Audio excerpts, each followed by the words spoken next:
Take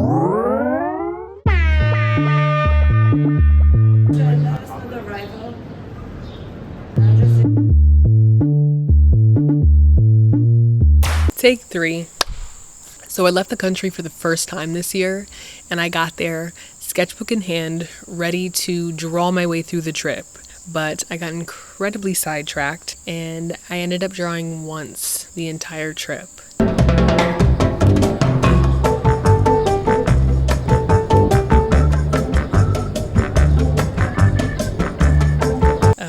Greece had other plans, I guess. But I ended up doing a sculpture instead.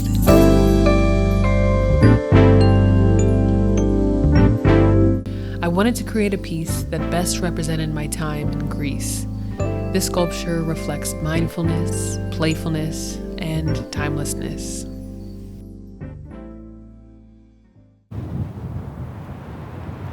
One of the first things I noticed when we pulled up to our hotel in Greece was the Parthenon. You could see it right outside our living room window.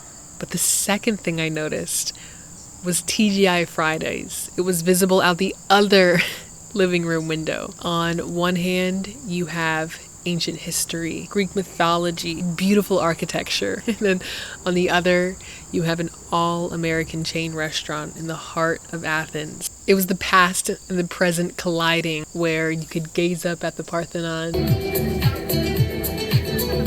or be reminded, thank God it's Friday. It was funny seeing these things not as rivals, but as allies, working together in this shared space. Athens was simultaneously blending the old and the new. You could see it in the architecture that lived on the Acropolis versus the structures that lined the hills.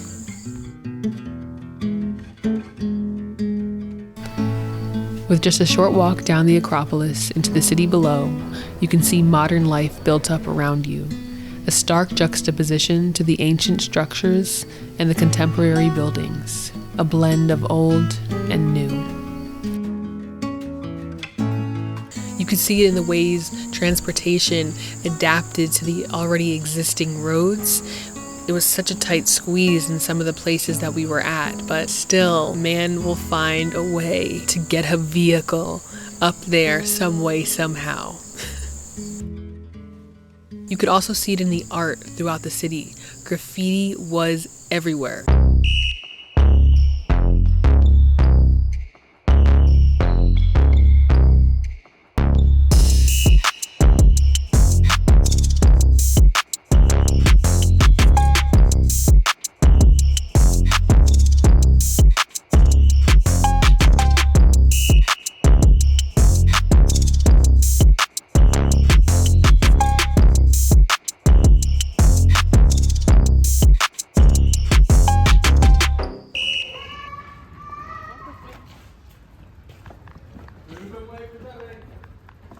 It felt so integrated within the city. It was this modern art that was painted on the backdrop of a city so steeped in such rich history. Two different conversations happening at the same time, like two rivaling styles coming together to create a truce, to exist, to coexist in the same space, in the same city.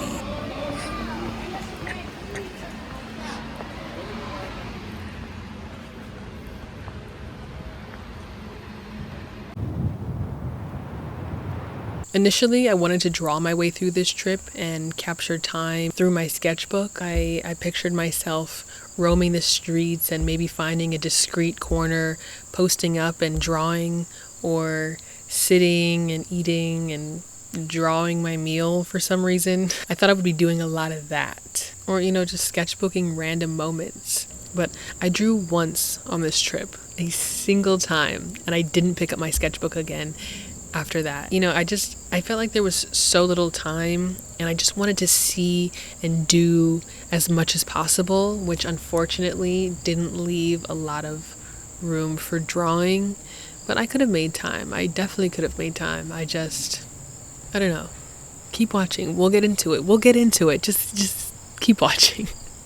So we spent 2 days in Athens, and then we flew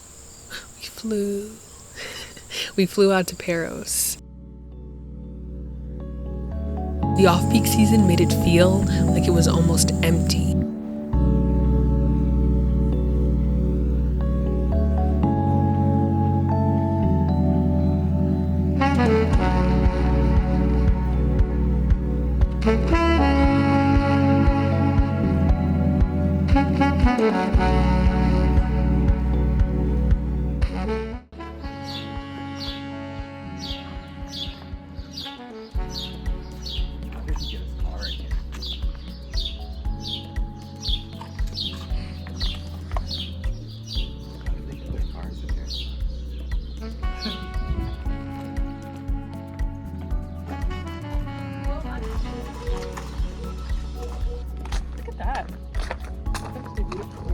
Everything here is beautiful.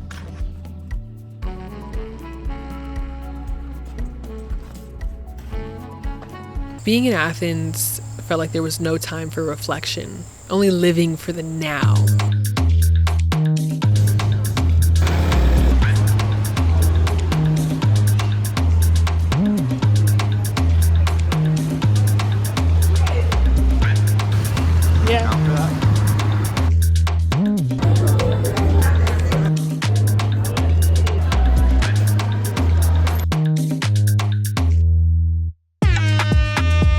Which is very similar to what New York can feel like at times. But Paros, on the other hand, offered a moment of introspection.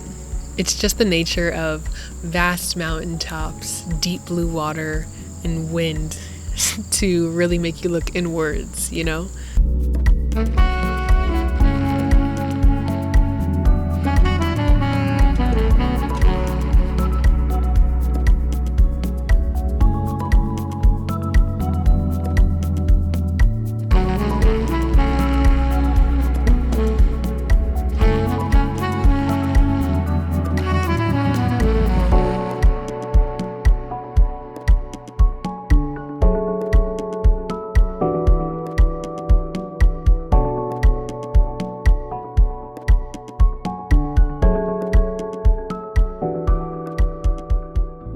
Even though the world around me slowed down, I still had this urgency to see and do as much as possible. I just wanted to absorb every moment and almost like take a part of it with me. I had to be intentional about being in the moment instead of thinking about like the next destination or the next activity. Oh, you go to the front? What's in the front? Oh, just Woo! Should I jump in? You think it's worth it? Worth it. It's quite warm. I'm gonna jump in.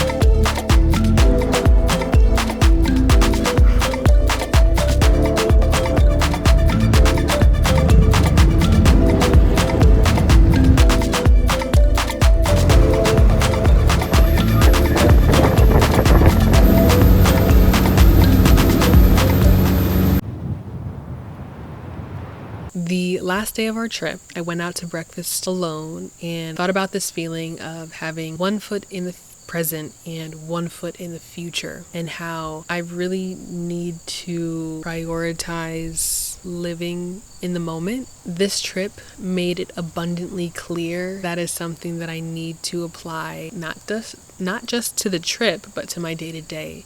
I need to stop living in this state of anticipation and, living for the future, because the future is inevitably going to come, but all that I can really change and all that I can really enjoy is the moments that I have right now. When you think about Greek art, what is one of the first things that comes to mind? For me, it's sculptures. So naturally, I thought I would create my own Greek sculpture, just the bust, this section here. the shoulders and the head. Inspired by the perfectly chiseled stone statues, I began molding and sculpting clay in an attempt to capture that same blank stare that every Greek statue has. You know the one I'm talking about.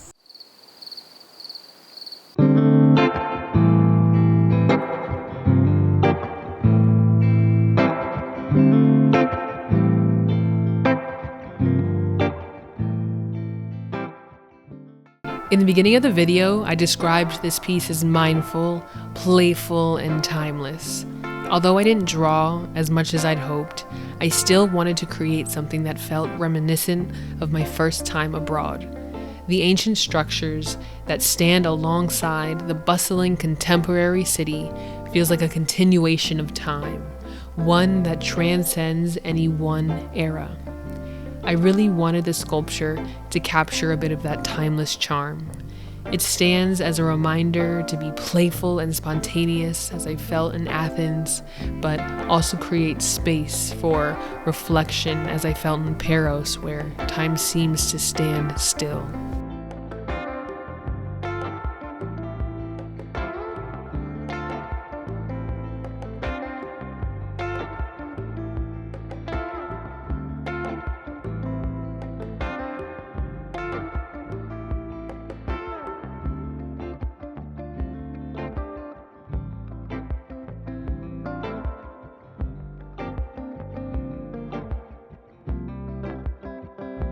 Using air-dry clay, I created my own sculpture that combined the classic Greek statue along with a modern twist of graffiti, a way of blending the old and the new.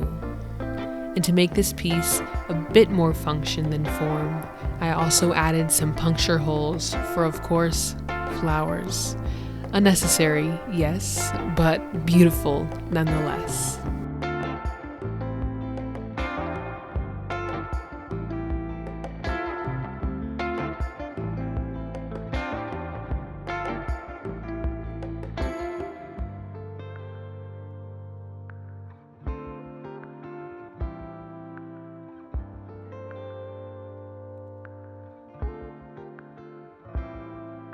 Well, that's all she wrote. My very own homage to Greece, blending the old and the new like Athens itself. It's not exactly ancient relic status, but it's my little slice of Greece brought to life, meant to be a reminder to stay present and not take life or sculpting too seriously. Thank you for tuning in. I hope you enjoyed this vlog, and I hope to see you on the next one. In the meantime, I'm going to be working on staying present and being in the moment. I hope you do too.